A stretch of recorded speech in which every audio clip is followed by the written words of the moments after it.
I'm a big YouTuber. Please leave a message after the tone. Hey, Prince James, this is from the New York Post. Ran across your Crown TV News show on YouTube, found it riveting. I want to shout out Crown TV Courts. Shout out to Crown TV. Crown TV Courts. Check out my homie Prince, you know what I'm saying? They cover all high-profile court cases on behalf of the people. Nobody else in the media is covering this case. All the information that's coming out is pretty much coming from Crown TV. I think that it's amazing that a black man is sitting on a platform breaking down the law. That is beautiful. I applaud that, and I think it's dope as well. Yeah, what's poppin', y'all? Welcome back to Crown TV Courts, brought to you by Crown TV, sponsored by Who's Your Taxman? Who'sYourTaxman.com. This is a company based out of California, but they service the entire United States. It's tax season, y'all. Don't be like Drizzy. Get your tax affairs in order. All right, y'all. Now, a lot of people have been asking for this video, and we have the ability to make it, so I figured why not? This channel kind of missed the boat on this case because we didn't exist, and because there was nobody covering it, a lot of people either don't know the case exists or those that do don't have the details. So we're going to run through this case real quick and bring everybody up to speed, and we're talking about the federal case for Taxstone. This case was split into two different cases. The gun charge is federal, and then the trial that's coming up is state. So we're going to run through this thing, and we're going to start with the indictment. First of all, this case started in 2017. The complaint was filed in January. This indictment was filed in February. This case is still very much alive. Now, he's charged with 2 counts in this indictment. Count 1 is for being a felon in possession of a firearm, and count 2 is for the receipt of a firearm in interstate commerce. Here is the breakdown. Now, this is from the plea agreement, and I'm jumping around, but I promise y'all I got this thing laid out. So for count 1, which is the being a felon in possession of a firearm, this has 3 elements to it. First, that he knowingly possessed a firearm. Second, that the possession of that firearm was in or affecting interstate commerce. This deals with the firearm crossing state lines. And third, that prior to possessing that firearm, he had a felony conviction, thus making him a felon in possession of a firearm.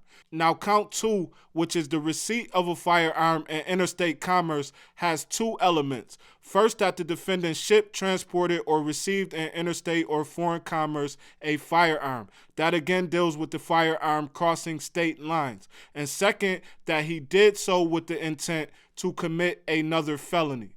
Now, both of these charges carry a max of 10 years, so he's facing 20 years. He pled out to both of these counts in June of 2017, and he still has not been sentenced. There's been a lot of motions, a lot of arguing, a lot of chicanery going on in this case, so that's why he has not been sentenced yet. This case is still very much alive. Very quickly, I want to run through some details in this case, and then I want to show y'all something that deals with the character of Taxstone. Now, this is the government talking about what they would have produced at trial had Taxstone not taken this plea. It says the government would expect to present evidence including video, DNA evidence, witness testimony, and physical evidence to include a recovered firearm and ballistics showing that the defendant had received the firearm in question from outside of the state prior to May 25, 2016. That the defendant brought the firearm to a venue despite having previously been convicted of a felony where he used that firearm to fire 1 shot that killed Ronald McFadder and additional shots in the course of a confrontation. From another document, and before this, it talks about him not possessing a weapon at a business. It says he possessed at a crowded concert filled with innocent people. At least 5 shots were fired from that weapon. 4 struck people in this concert venue, wounding 3 and killing 1. I'll get into the evidence in a second. But in addition to the evidence, in the complaint that the defendant possessed a firearm and possessed it at that location, the government will proffer that there's additional evidence which showed the defendant fire at least the initial shots from that weapon, including the fatal shot which killed McFadder as detailed in the complaint. Second, as to the strength of the evidence, Your Honor, the evidence, especially under current charges, is overwhelming. Now, the court can see the DNA evidence showing very strong corroborative evidence of the defendant's possession on multiple parts of the firearm, including parts of the firearm that were not necessarily to be touched just in the act of struggling over it or firing it. There is video evidence. It says, in addition to the DNA evidence, there is video evidence placing the defendant at the scene of the shooting, fleeing the shooting. He's on camera there. As to his motive to possess a weapon and to have fired it there, you can read from the statements in the complaint. We've summarized some of them. Suffice to say, the defendant has publicly stated his willingness to use firearms, his membership in a violent gang, and in particular, his animosity towards the person described in the complaint as individual number 1. And indeed his willingness to commit a shooting under circumstances that are remarkably similar to the shooting as it actually occurred as described in the complaint. That, we think, alone suffices, plus the work that has been done to trace the firearm back to Florida for the other count to establish overwhelming evidence as charged. As I said, there is additional witness evidence. They would further describe the events of the shooting. So that deals with the evidence and what they had against Taxstone. Now I want to show y'all something that goes to Taxstone's character. Now, this is Taxstone in court taking his plea agreement, and they're asking him about this gun that supposedly came from Florida. Now, remember, one of the elements to this is that he has to admit that he got this gun from outside of New York. So the judge is talking. He asks Taxstone, okay, may I ask where you received it? Taxstone says, I'm not sure.